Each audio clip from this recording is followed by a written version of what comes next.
Namaste students. So we start our day with a beautiful thought, rise above the storms and you will find the sunshine. With this beautiful thought we start our session, and today's topic is mutable and immutable properties of data objects with respect to function.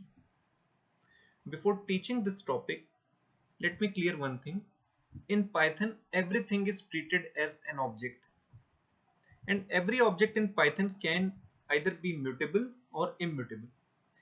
Everything which you know, like integer, float, character, string, or your functions, list, tuples, everything is treated as an object.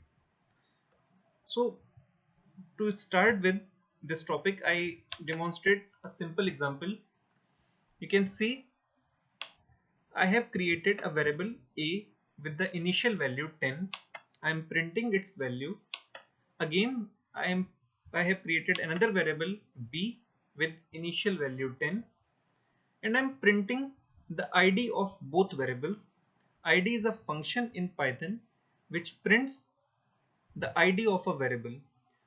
This function returns a unique number. You can think of memory address. So every object is allotted with a unique number in Python. So every object, like integer, here in this example I am using integers. I can make string variables, I can make list, I can make tuples. So every object is allotted a unique number which is called its ID. So this time, as you can see, A and B both are assigned with the value 10. So first of all, run this program and you can see the ID which is printed for both the numbers is same, 20710011152, and this number is same for A and B. That means they both are pointing to a value, same value here, which is, in this case, this value is 10. Suppose I change the number, I am making an increment in B. Now the value which will be stored in B will be 15, but A is pointing to 10.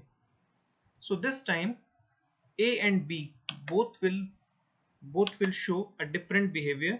You can see now ID is changed. So they both are pointing to different objects. This time the A is pointing to the value 10, and 10 is provided with this unique number, and value 15 is allotted with this number which is pointed by B. You can learn this with a simple example. I am giving you a simple example here. Now consider this is a school where to carry staff and students, bus system is there. Every bus has a unique number. You can see 1001, 2, 3, 4 and 5, 5, 6. These are bus numbers given to every bus. So in the first month, Dr. Seema and Ram both were allotted similar bus number 1004. So they both are traveling with this 1004 number bus. Next month, Dr. Seema, she got another bus. She is assigned with a new bus number. So this time, in this month, Dr. Seema is traveling with 1002. So you can see when a student or a staff is starting travel in a month, they were given a unique number which is their bus ID. So you can see in this example, which is very similar to the example which I have given in Python, every bus has its own number and a reference is given to the travelers. Similarly, in my example also, every object, every integer or every float or every string object has its own ID. And when you create a variable in Python, a variable is like a reference. A variable is a reference to that position, that address. So we have learned that in Python everything is an object. Let me explain this with another example. This time I am making a list 5, 6, 10. Let's say these three values are stored in L. I am making another list and this time I am using M equals to L. That means M and L both are referencing the same ID, the same list. So if I print the value of ID, first of all L and then M, they both should point to the similar object reference, that is 5, 6 and 10, this list. Now save your file and run your program. So in this case you can see L and both are pointing to a list which is similar for them. Okay. So what we have learned? We have learned that in Python every object has its own identity, and ID function which returns the identity of an object. This is guaranteed that this ID will be unique among simultaneously existing objects. Okay, you can think of ID as memory address of objects.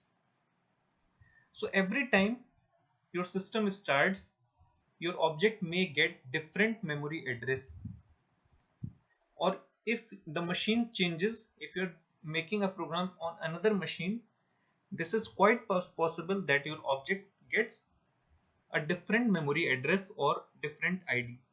But this is guaranteed that this ID will be unique among simultaneously existing objects. So we have understood that in Python a variable is not like a container. It is like a reference to an object. It is a nameplate to an object. So we have understood this fact. Now we'll create some more programs to further elaborate this concept. Now we'll see when we pass a function, when we pass an immutable object to a function, how these immutable objects behave, and when we pass a mutable objects, how they behave. So our topic is behavior. Our topic is to learn behavior of passing mutable and immutable objects in a function. So start with a function. This time I'm making a function named test with a value. I'm making here a formal parameter a. This time I'm changing the value of a equals to a plus 10. First of all, let me print the ID. Print ID of a. Okay. Then we'll change the value. Then we again print ID of this variable. And now in global scope, I'm making another variable x with the value 100. Now I'm calling my function test and passing x. So the actual parameter x and a, the x is pointing to 100. As you know, x is a reference to the value 100. So 100 is an object which is referenced by x, and the similar reference is given to a. Now if we print ID of a and x, they must be same. So we'll check this also. Print ID x. So run this code and you will surprised to know that x and a both are getting similar IDs, since they both are pointing to a similar value, that is 100. Next, in next line I have changed a equals to a plus 10. That means what I have changed, now a is pointing to another object value which is 110. So that value is different, so the ID will be different, and now A is pointing to some other object which is not the value which is pointed by X. So when I'm printing ID of A, you can see a different ID is printed. Different ID is printed. You can see this ID is different. Now if you again print the ID of X here, you will see that nothing is changed for X. The ID which was here initially will remain same for X even after functions call. So here I am writing after and then ID of X. So notice that in my program ID for X is not changed. It was initially 20710025592, and even after execution of this program this is remained same. So we have learned that for immutable objects like integer, if you are passing them in a function, so changes made in formal arguments are not reflected in actual. So we'll try the same example with a list. Now I am making a list with a value 100, 200, 300. Now print ID of X here. I am writing before, and then test function is called. Then after that, after returning from that function, after is printed, and then ID of X will be printed. Here what I am doing here, I am changing. First of all, I am printing the ID of A. Then I am changing the A with like this.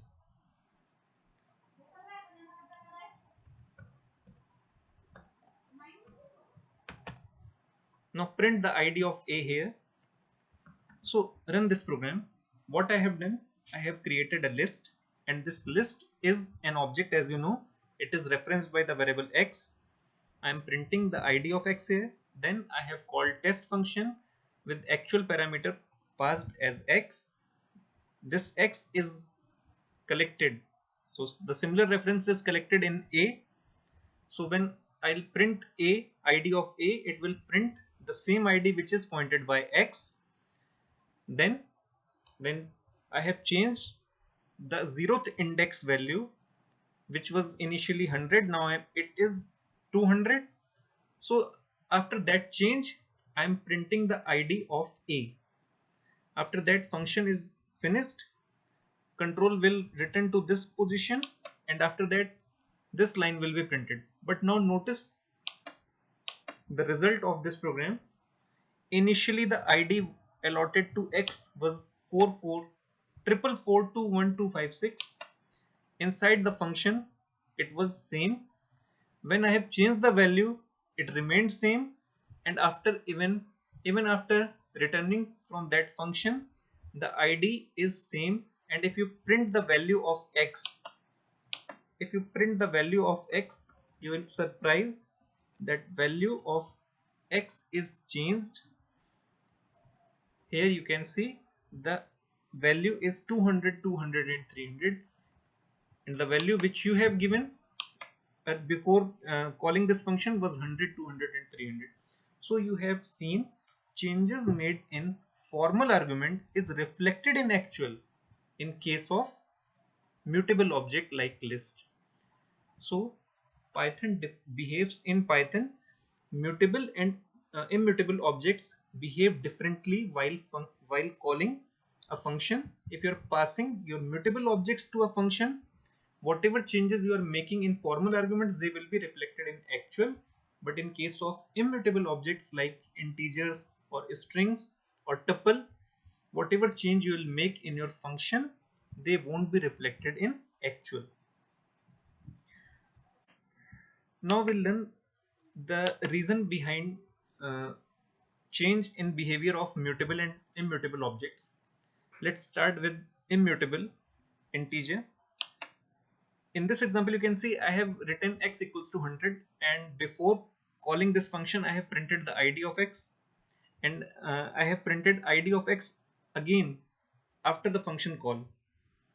So when this function was called, the reference of x was sent to this function, and here in local environment a is created, and another reference of that same value 100, the same object 100, a local variable a is created in local environment of this test function. So now a and x both are pointing to the same object, so the id will be printed same.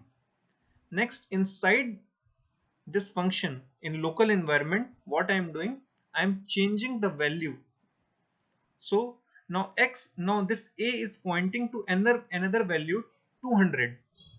So it is referencing another value 200, so the id will be different. So when you print the id of a, it will show another or different id. This id will be of the value 200.